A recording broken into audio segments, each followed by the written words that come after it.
Hello, everybody. Welcome to Sex Talk with Natasha. It is Wednesday night. As usual, we have an event for you on these Wednesday nights that we try to do on a weekly basis. So just to let you know what we're up to tonight, we're going to be presenting part 9 of the parenting series that I am building at Sex Talk with Natasha. And tonight's topic is called Ooh La La. It's how to include pleasure as part of your kids' sexual education. This is something that's horribly missing from kind of the sex ed that is taught to our kids in any type of school setting.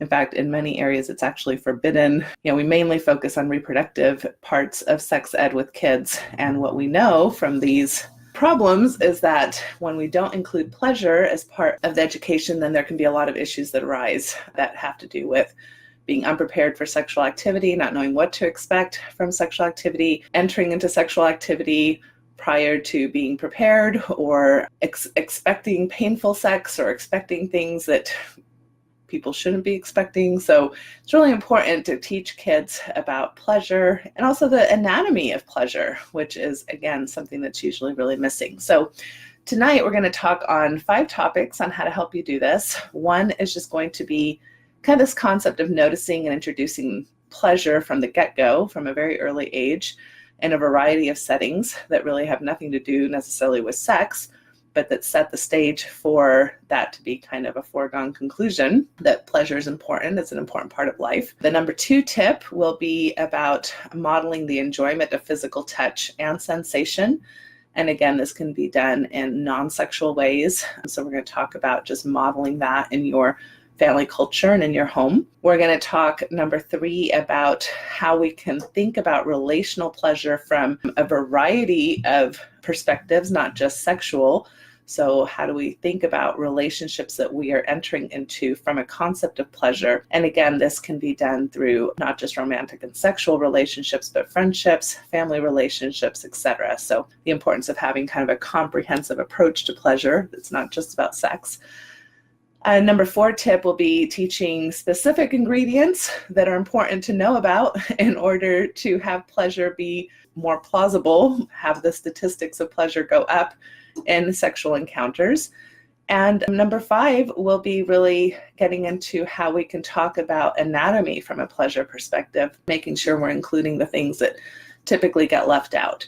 So what's good about this is that the research supports that comprehensive sexual education, which includes pleasure, helps teens and young adults, first of all, be more empowered about their sexual activity. Oftentimes it helps them make decisions to forego kind of some of the riskier aspects of sexual activity until they're older, such as penetrative sex, which can include vagina or anal sex, things of that nature. And also it helps them feel more empowered as far as understanding their bodies, understanding what to expect. So when and if they're prepared to have sexual experiences, those tend to go better for them. Less angst or trauma or anxiety around first sexual experiences. So this is a really important thing to be offering our kids. And regardless of where you come from in your values or what your thoughts are about when or what the best timing is for kids to be having their first sexual experiences, this is still an important concept. So I'm hoping that you'll join me tonight. We're going to have an interactive webinar. You can join me by either being a subscriber on Patreon or doing a one-time kind of purchase to the webinar itself. And the links for that are included here in the comments thread. You can also participate in future things that are coming up. As always, we're open to your feedback. We're open to topics that you'd like for us to cover. We would love to hear comments either way, either critical comments of what we can be doing better or supportive comments of what you like so far from Sex Talk. Feel free to go to sextalkwithnatasha.com. There's a page now there that has all the webinars listed, all the resources listed that we've done in the past. So it's easy to look up by topic and things that you might be interested in accessing. Help us spread the word by sharing this page with others or giving us a positive review or, participating in all the things that we're trying to offer here with you.